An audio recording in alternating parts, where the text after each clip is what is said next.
हम समझेंगे कि SN1 मैकेनिज्म कैसे वर्क करता है और ये क्या है, इसके गुण क्या हैं, और दूसरा हम ये देखेंगे कि हम SN1 यूज क्यों कर रहे हैं। ये सारी की सारी बातें हम करने वाले हैं। चलिए स्टार्ट करते हैं। फर्स्ट जो है बात कि सबसे पहले हमें क्या पता है, हम देख चुके हैं क्लासिफिकेशंस यानी कि वर्गीकरण कैसे होता है। दूसरा हम देख चुके हैं कि जो हेलो एल्केन्स है वो कैसे बनते हैं, what is the process of making haloalkanes हम देख चुके हैं। आज हम देखने वाले हैं कि जो हेलो एल्केन है वो अभिक्रिया कैसे करते हैं। जब अभिक्रिया करते हैं तो वहां पे हमें जरूरत पड़ती है किसी क्रियाविधि की, किसी मैकेनिज्म की, जो कि होता है हमारा SN1 और SN2। कुछ जगह पे और भी लगते हैं, वो भी हम देखेंगे। ध्यान से देखिए, जैसे कि हमारा कोई भी है RX, कोई भी RX है, ठीक है। X में भी क्या हो सकता है यहाँ पे, क्लोरीन, ब्रोमीन, फ्लोरीन और आयोडीन, ठीक है। अब एक बात मैं आपको बताती हूँ कि जो सबसे पहले आज हम क्या देखेंगे हम जो अभिक्रियाएं हम देखने वाले हैं। अभिक्रियाएं जो हम देखने वाले हैं, अभिक्रियाएं देखने वाले हैं नाभिक रागी अभिक्रिया। कौन सी अभिक्रिया दोस्तों, नाभिक रागी अभिक्रिया। इतनी बात समझ में आई। अब जो नाभिक रागी है इसका मतलब क्या है, अब देखो न्यूक्लियोफिलिक बोलते हैं इसे, न्यूक्लियोफिलिक रिएक्शंस बोलते हैं। ध्यान से समझना, नाभिक का मतलब हो रहा है यहाँ पे नाभिक से, ठीक है। रागी का मतलब है प्रेम करने वाला, यानी कि इसका लवर, दैट मीन्स इसका लवर।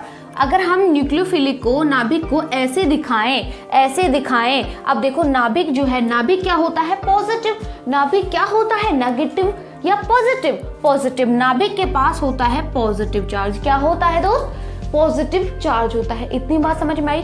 जब इसके पास पॉजिटिव चार्ज होता है तब देखो फिलिक लिख रहा है, यानी कि लवर। क्या, यानी कि लवर, दैट मीन्स प्यारा सा नन्ना मुन्ना सा इसका लवर होगा।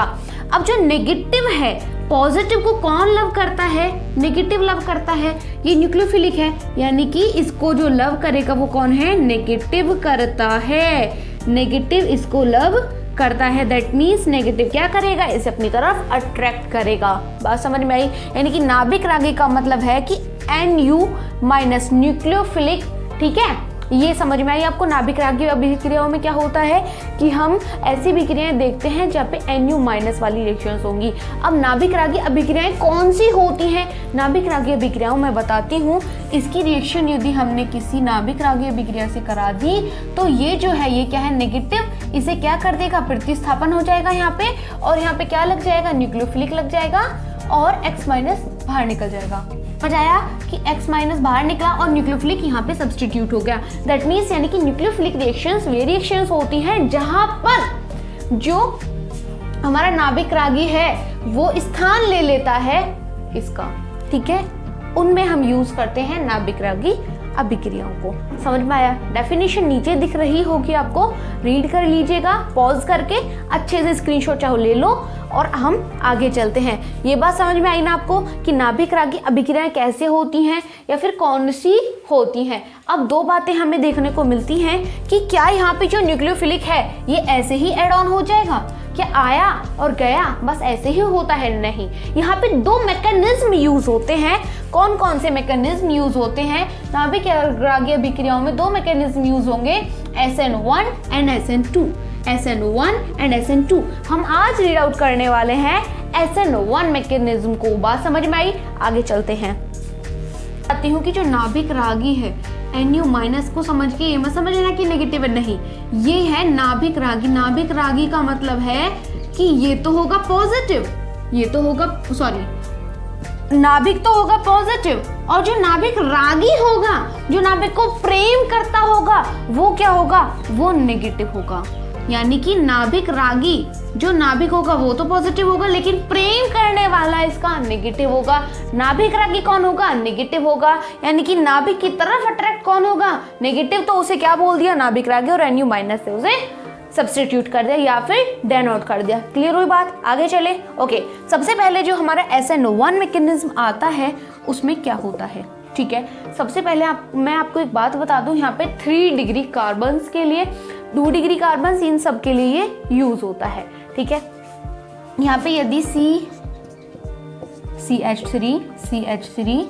CH3 एड ऑन है और यहाँ पे लगा हुआ है क्लोरीन, ब्रोमीन, फ्लोरीन और आयोडीन कुछ भी हो सकता है। और यहाँ पे हमने क्या ले लिया, OH माइनस ले लिया। जो न्यूक्लियोफिलिक है, इनके मैं एग्जांपल दूं आपको, न्यूक्लियोफिलिक हो सकते हैं ये सारे भी हो सकते हैं। दूसरा जो न्यूक्लियोफिलिक हो सकता है, क्लोरीन हो सकता है, ब्रोमीन हो सकता है, आयोडीन हो सकता है, फ्लोरीन हो सकता है, या फिर क्या हो सकता है, OH माइनस हो सकता है। और भी बहुत सारे ऐसे हो सकते हैं जो नेगेटिव है और पॉजिटिव की तरफ अट्रैक्ट होते हैं। क्लियर हुई बात। अब देखो OH माइनस जो है यहाँ पे 2 तरीके से कंडीशंस लगती हैं, 2 तरीके से कंडीशंस लगती हैं। या फिर इसे ऐसे ना लेके ऐसे लीजिए कि यहाँ पे KOH एड ऑन हो रहा है, लीजिए कि KOH एड ऑन हो रहा है। ठीक है, अब देखो आगे क्या होगा, KOH एड ऑन हुआ, यहाँ पे जो यहाँ आपको क्या पता है, ये पॉजिटिव है, ये नेगेटिव है। ठीक है, तो ये क्या हो जाएगा, इसे इलेक्ट्रॉन्स देगा, जो लेने वाला होता है वो नेगेटिव होता है, और जो देगा यानी कि उसके पास ज्यादा चीजें हैं, धनी है, यानी कि पॉजिटिव है। समझ में आई।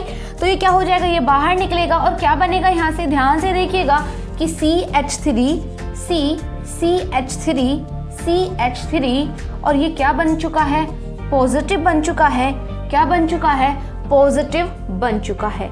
ओके, और यहाँ से ये ब्रेक डाउन होगा, यहाँ से जब ये ब्रेक डाउन हो जाएगा तो क्या बनेगा, देखो जब क्लोरीन यहाँ से निकलेगा और जो ये है हमारा पोटेशियम, ये क्या है, पॉजिटिव, और जो OH है, हाइड्रोक्सी जो है, ये नेगेटिव है, ये पॉजिटिव, ये नेगेटिव। पॉजिटिव और नेगेटिव मिलके क्या बनाएंगे, कंपाउंड बनाएंगे, और क्या बन जाएगा, यहाँ पे KCl बन जाएगा।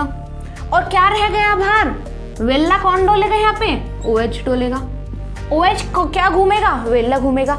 अब देखो ये जो हमारी प्रोसेस होती है, ये होती है हमारी स्लो प्रोसेस। यहाँ पे 2 तरीके से प्रोसेस देखने को मिलती है। Step 1 is very slow, step 2 is fast. बात समझ आई। यानी कि स्टेप 1 जो होगा वो बहुत स्लो होगा, स्टेप 2 जो होगा वो थोड़ा सा फास्ट होगा। दैट मीन्स यानी कि स्टेप 1, इसे हम बोलते हैं स्टेप 1। SN1 जो रिएक्शन है वो दो तरीके से यानी कि 2 स्टेप्स में कंप्लीट होगी। बात समझ आई। फर्स्ट स्टेप क्या होगा, सिंपल होगा, उसमें क्या बनेगा, ये क्या बन गया, पॉजिटिव। ये क्या है, 3 डिग्री कार्बोनाइन। पॉजिटिव के साथ में कितने कार्बन जुड़े हुए हैं, 1 2 3, तो क्या हो गया 3 डिग्री कार्बोनाइन। ये क्या है, सबसे ज्यादा स्थायी होता है। क्या पढ़ा है हमने कि जो 3 डिग्री कार्बोनाइन है वो सबसे ज्यादा स्थायी होता है। तो 3 डिग्री कार्बोनाइन बन गए। यहाँ पे सबसे पहले क्या स्टेप में लिखोगे आप, यदि पेपर में आएगा कि कौन कौन से स्टेप्स होते हैं। फर्स्ट स्टेप होता है कि कार्बोनाइन का निर्माण होता है, जो कि स्लोली होता है, स्लोली वो वाला। ओके,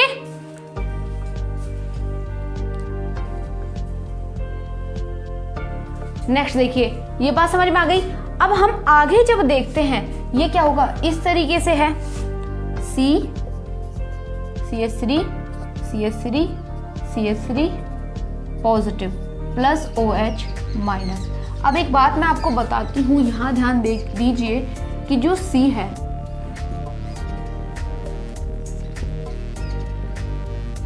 इसका यदि संकरण देखा जाए तो सिग्मा क्या एकाकी युग्म है, नहीं है। तो इसका जो संकरण होगा ये 11th क्लास का टॉपिक है। क्या हो जाएगा, 3 + 0 = 3 = sp2 संकरण। कैसा होगा ये याद रखना, बस इसका संकरण जो होगा वो sp2 संकरण होगा। और sp2 संकरण की जो आकृति होती है वो कैसी होती है, वो कुछ इस तरीके से उसकी आकृति होती है। बात समझ में आ रही है आपको कि उसकी जो आकृति होती है वो कैसे होती है, इस तरीके से होती है। बात तो समझ आई। ओके है बात बिल्कुल, कि आकृति कैसी होगी, कुछ इस तरीके की इसकी आकृति होती है। आई होप आपको विजिबल है, ये समझ आया। तो इसकी आकृति जो लेके चलेंगे हम, ऐसी लेकर के चलेंगे। समझ में आया ना कि ऐसी क्यों ली।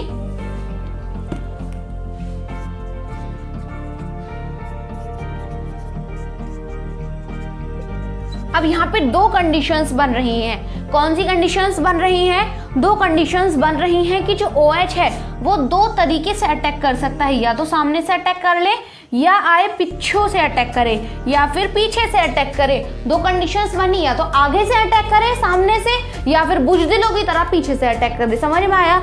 यानी कि दो तरीके से इसने अटैक किया और क्या बना हमारा, देखो दो तरीके से अटैक करेगा, 50% चांसेस इसके हैं, 50% चांसेस इसके हैं, मे बी ये अटैक हो जाए और मे बी ये अटैक हो जाए। तो दोनों तरीके से जब हम देखेंगे कि CH3 जुड़ेगा, यहाँ पे जुड़ चुका है हमारा OH minus, CH3, CH3, CH3 और यहाँ पे भी एक जुड़ चुका है OH माइनस। यानी कि हमें जो प्रोडक्ट्स देखने को मिलेंगे वो ये प्रोडक्ट्स देखने को मिलेंगे। क्या प्रोडक्ट्स देखने को मिलेंगे? ये दोनों प्रोडक्ट्स देखने को मिलेंगे। समझ में आया कि SN1 जो मैकेनिज्म है वो किस तरीके से यूज होता है। यहाँ पे हमने रिएक्शन कराई है न्यूक्लियोफिलिक की, इसने क्या कर दिया, इसे सब्स्टिट्यूट कर दिया। सब्स्टिट्यूट करके इस तरीके से ये रिएक्शंस हो चुकी हैं। बात समझ रहे हैं? न्यूक्लियोफिलिक में भी ये 1 हो सकते हैं, यानी कि जो नाभिक से प्यार करते हैं, नाभिक से प्यार कौन करेगा? पॉजिटिव करेगा। समझ आया? ये बात पता चली कि सबसे पहले क्या होता है, स्लो, और ये वाला जो स्टेप है ये होता है सेकंड स्टेप, जो कि क्या होता है हमारा फास्ट होता है, जो कि क्या होता है फास्ट होता है। ये स्टेप 2 था। अब आपसे एक क्वेश्चन पूछा जा सकता है, यहाँ तक समझ में आया कैसे हुआ? इसने इसको रिमूव करके इस तरीके से हुआ, ये पॉजिटिव बना, इसका संगड़ ये हुआ और ये क्या बन गया हमारा, ये क्या बन गया, ये बन गया हमारा sp2 संकृत। ये कार्ब धनायन है, 3 डिग्री कार्ब धनायन, कार्ब कीटायन बोल दो। ओके, इस तरीके से हुआ। अब जो OH है वो आगे से भी जुड़ सकता है, पीछे से भी जुड़ सकता है। दो कंडीशंस हो सकती है, या तो आगे से आए या पीछे से आए। बात समझ आई? अब इस तरीके से जुड़ेगा वो, ये 50% चांसेस हैं ये बन जाए और 50% चांसेस हैं ये भी बन सकता है, कुछ भी बन सकता है। ओके, क्लियर हुई बात? आगे चलते हैं। रिएक्शन हो रही थी इस तरीके से, जो रिएक्शन हो रही थी ये पॉजिटिव बना था हमारा, यहाँ पे क्लोरीन जुड़ा हुआ था ना। जब ये इसकी रिएक्शन हमने KOH से कराई थी तो ये बहुत स्लो बना था। स्लो बन के जो हमें प्रोडक्ट मिला था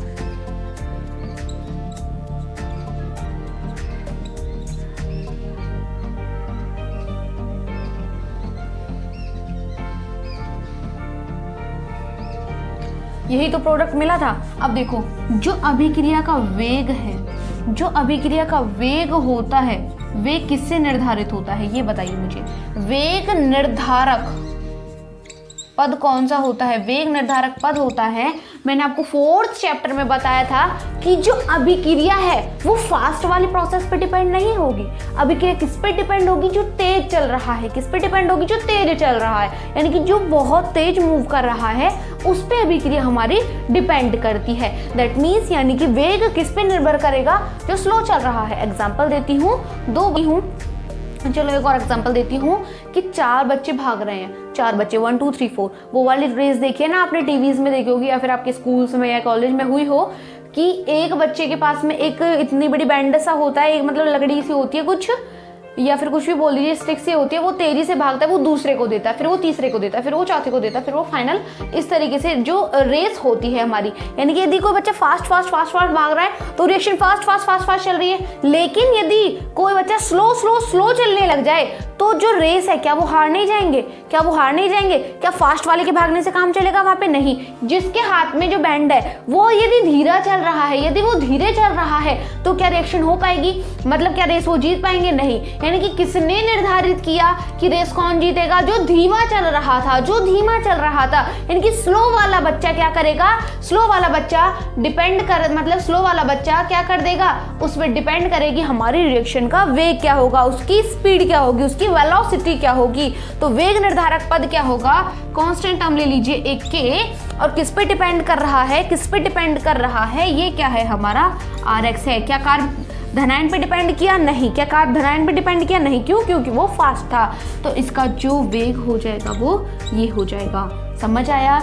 इससे बस यही क्वेश्चंस आते हैं कि इसका वेग क्या होगा, वेग निर्धारक पद क्या होगा, इसका ये हो जाएगा। वेग निर्धारक पद क्या होगा, इसका ये हो जाएगा। आई होप आपको समझ में आया है। इससे यही क्वेश्चंस आते हैं। मैंने ओवरऑल सारे के सारे क्वेश्चंस को कवर करने की कोशिश की है। यदि आपको वीडियो पसंद है, वीडियो को लाइक कर देना, प्लीज चैनल को सब्सक्राइब कर लीजिए। हम ये चाहते हैं कि हमारी जो वीडियोस हैं वो हर एक जरूरतमंद बच्चे तक पहुंचे जो इंग्लिश में पढ़ना चाहता है, बाइलिंगुअल पढ़ना चाहता है और अच्छे से उसको कॉन्सेप्ट क्लियर हो, जो अफोर्डेबल फीस भी नहीं अफोर्ड कर पाएगा। हम मिलते हैं इसके बाद नेक्स्ट वीडियो में। यदि आपका कोई भी डाउट है कमेंट बॉक्स में लिख देना, उस वीडियो से मतलब उस कमेंट से रिलेटेड वीडियो बनाई जाएगी। चलो, जय हिंद, जय भारत।